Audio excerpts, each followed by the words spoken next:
landscapes that gradually changed from urban to rural, from gray to green, from from noisy to silent. I got off the bus with my suitcases, breathing in the fresh mountain air. It was different, she said, cleaner, lighter, as if even the air here didn't carry the weight of the past. I was stunned. Beatrice, the owner of the What? house I had It rented, didn't make was waiting sense. for me at the He small-town stepped terminal. back so you could She step was a woman in her forward, she 70s, explained. with snow-white He hair gave up his pulled back in a key so neat you bun could start and a your wide climb. smile that My illuminated her hands wrinkled started face. to tremble as the "Are you pieces Miss of my Jenkins?" life rearranged "Yes, I am." themselves into a new, "Welcome to Oak Ridge, my heartbreaking dear. picture. Come on, All my my son-in-law is going to achievements, take us to the all my house." confidence. A young man It was helped us with all the built on a suitcases and drove us foundation through I tree-lined never streets even to the knew house. existed. It was just as it looked in the At video that call, very but better in moment, my person. father It was had a being charm the invited images onto hadn't a captured. stage at The a white walls community glowed event. under the setting The sun. host's The rose voice bushes in the boomed yard through were the blooming. hall. The lemon tree Today, gave off a we fresh honor aroma. a man who was "Here are the keys," forgotten, Beatrice but said, never handing them to me. defeated.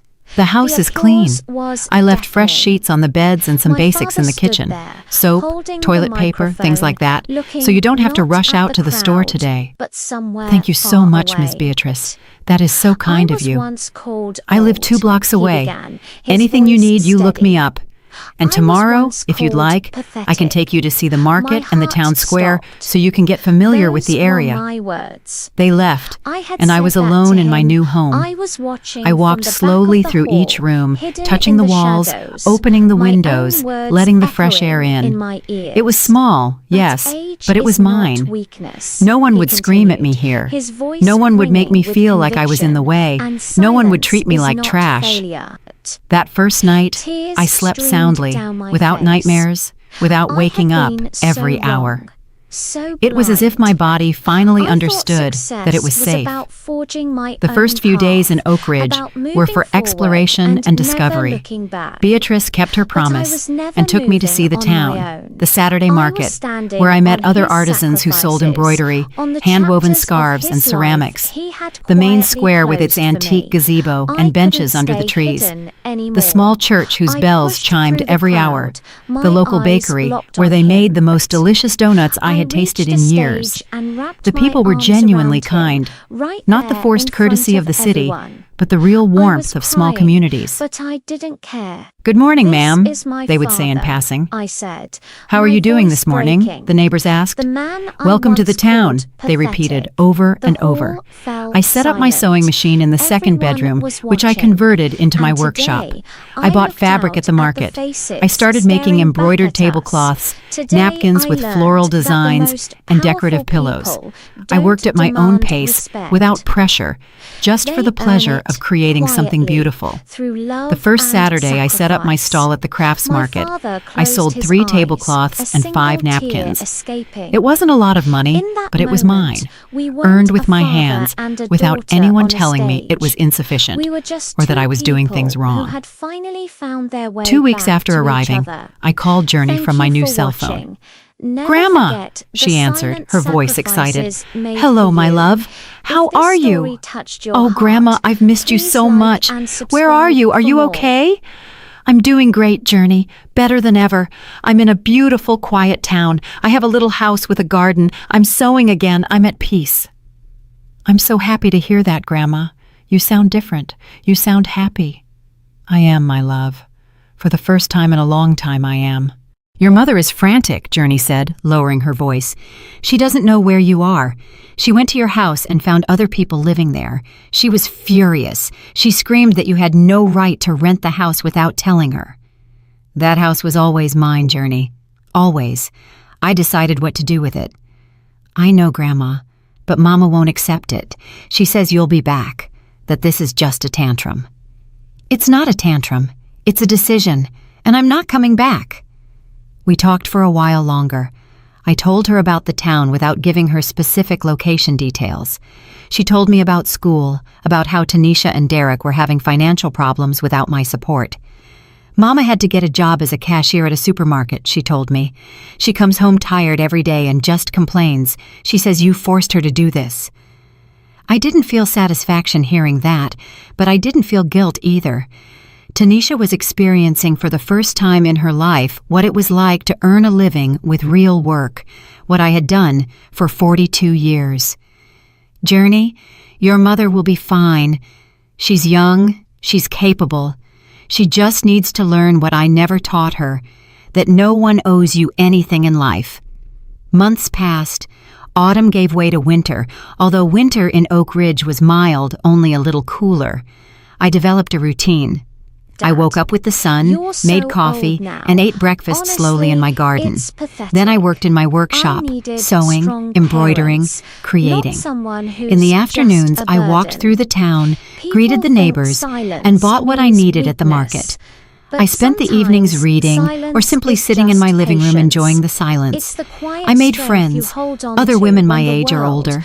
Elaine, who made ceramics, Margaret, who wove scarves, Ruth, who painted landscapes. Denise joined us when she moved to town last year. We met on Thursday afternoons for coffee and a chat.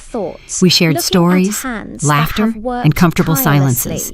None of them knew my complete story.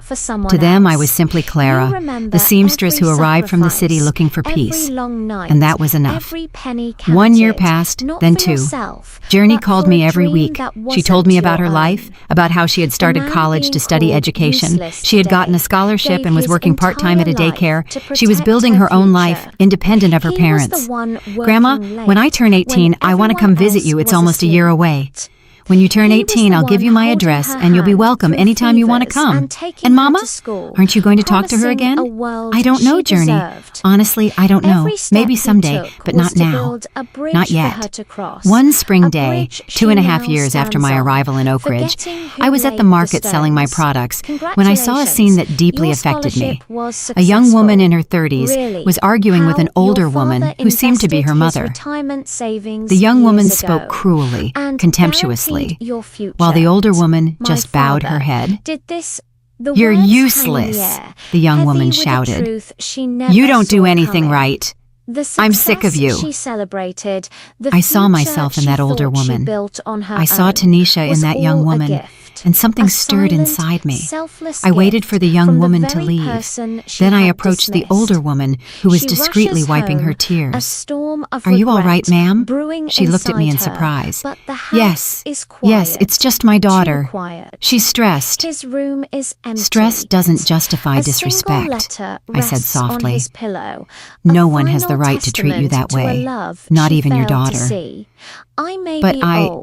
But I don't do things the way she wants. You do them the way you can, and that's enough. Ma'am, listen to me closely. You don't have to put up with bad treatment just because you're a mother. True love doesn't abuse. True love doesn't humiliate. You deserve respect. You deserve dignity." I saw her eyes fill with tears again, but these were different. No one has ever told me that before. Well, I'm telling you now, and I hope you remember it. I don't know if my words helped her, but I needed to say them.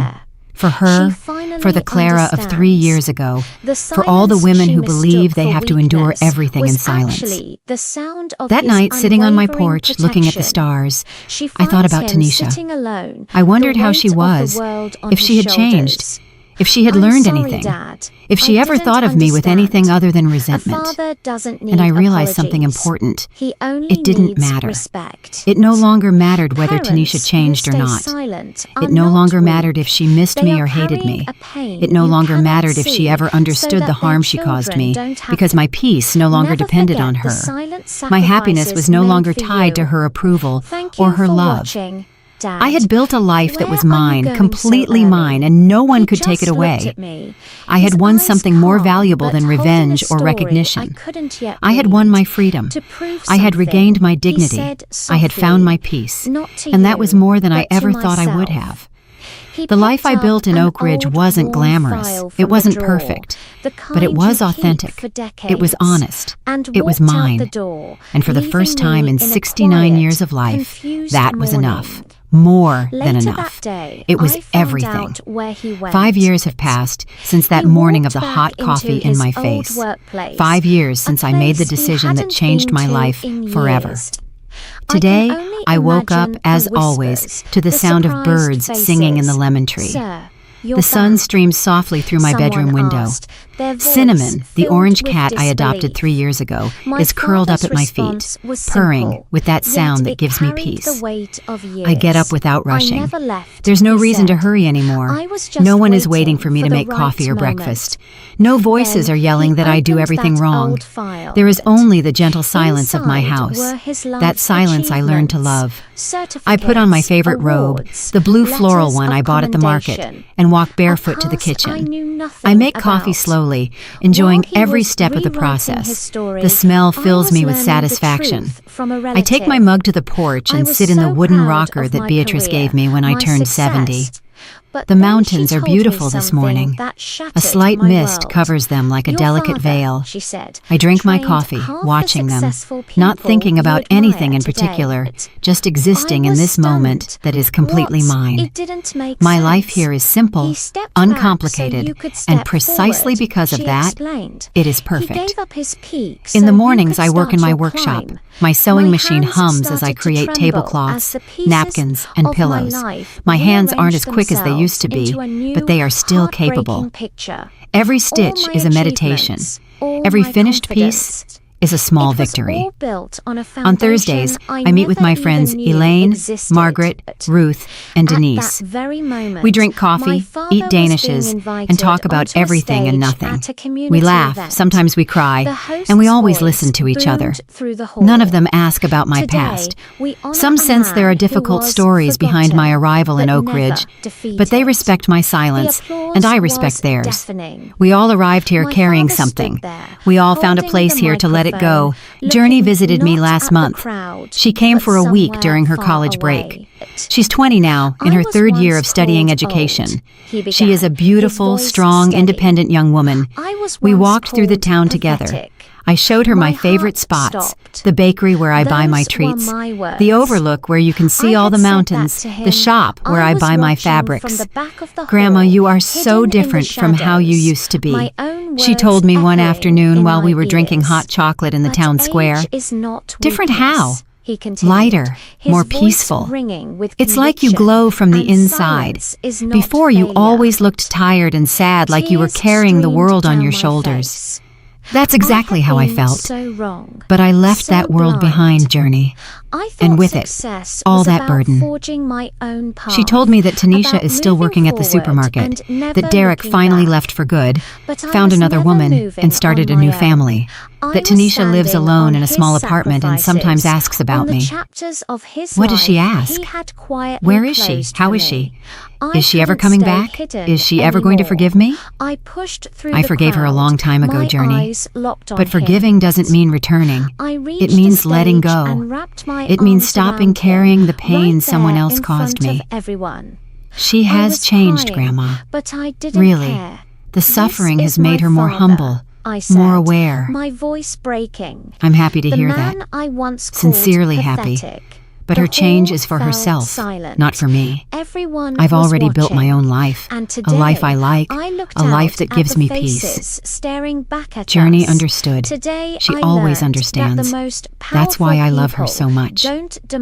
Last night, after watering my rose bushes, I sat on the porch to watch the sunset. The sky was painted orange and pink. The crickets were starting their nightly concert. Cinnamon was in my lap, purring, and I thought about the entire journey. I thought about the Clara of 5 years ago, that woman who shrank so as not to bother anyone, that woman who apologized for existing, that woman who believed her worth was in how much she could give, how much she could sacrifice, how much she could endure. And I looked at the Clara of now, this 72-year-old woman who lives alone and doesn't feel lonely. This woman who works for pleasure, not obligation. This woman who has true friends, not just people who use her. This woman who wakes up every day without fear, without anxiety, without that knot in her stomach. The change wasn't easy. There were nights of tears. There were moments of doubt. There were days when I wondered if I did the right thing by leaving, by letting go of everything, by breaking that tie that bound me to Tanisha. But every time those doubts came, I only needed to remember that morning, the coffee burning my face, the words like knives, the contempt in my own daughter's eyes. And then I remembered that I wasn't running away. I was choosing myself. I was saving myself. I was giving myself the opportunity to truly live before it was too late. Not all stories have perfect endings where everyone reconciles and lives happily ever after. Sometimes, the happy ending is simply finding your own peace, learning that it's okay to set boundaries, and understanding that self-love is not selfishness. Tanisha may be a better person now. I hope she is. But that new person doesn't need me to validate her change, and I don't need her to validate my decision. Sometimes, the greatest act of love is letting each other go. Today, as I write these reflections in my journal, I realize something fundamental. I don't regret a single day, not a single moment. This small house, this quiet town, this simple life are more than I ever dreamed of having. Not because they are extraordinary, but because they are genuinely mine. Dad, no one you're here so tells me how to old live. now. No one Honestly, criticizes me for it's existing. pathetic. No one expects me to needed sacrifice strong myself until I parents, disappear. not someone I am who's simply just Clara, a burden. a woman who sews, People who think waters her silence plants, who means drinks coffee on her weakness, porch, but who chats with her sometimes friends, silence who loves is her just granddaughter, patience. and who lives in It's the peace. quiet And that is more strength than you enough. hold on to It's when the everything I world, ever needed. or even Life your taught own me that it's family never too late to start over, misunderstands you. that dignity is It's the priceless, armor you that wear peace when is words non-negotiable, can't and that explain true the weight love you does not carry. hurt. And it Day taught me after something day, even more you important, sit with your that I thoughts, deserve to be looking at happy, hands not that for have what I do worked for others, tirelessly, but simply hands for that have existing. built a life To for all the someone women else. reading this, You who are remember living what I every lived, sacrifice, I say, every you long too night, deserve peace. every penny You counted, too deserve not for respect. yourself, You but too for deserve a dream life that where you don't wasn't have to your shrink own. yourself so you The won't man bother being anyone. called It's never useless too late to today choose gave yourself. his It's never entire too late life to say to enough. protect her future. It's never too late to start He was the anew. one working The sun late is setting when behind the everyone mountains. else was Cinnamon asleep. yawns and stretches on my lap. He was the one A simple holding but her delicious hand dinner I through prepared fevers and calmly taking her awaits to me school, inside. promising Tomorrow a will be another world peaceful she day in deserved. Oak Ridge, North Carolina. Every step Another he day of took this was life to I built for build a myself. bridge for her Another to day of cross, peace. a bridge And I ask she for nothing now more. stands on, Did you like the forgetting story? who laid And which the city are you stones. listening from? Congratulations. Let's meet in the Your comments. scholarship If you was like the story, you successful. can support me by Really? sending a super How thanks your so I can father keep bringing more invested his stories like retirement this. savings Thank you so years much for your ago sweet support. and guaranteed I'm looking forward to your future. comments on the story. My On the father screen, you can did see this. 2 new life The stories that words I hang in highly the air, recommend. heavy There's so with much the more on my truth she channel. never Don't forget saw to coming. subscribe. See you The in the next live success story she with love celebrated, and the respect. future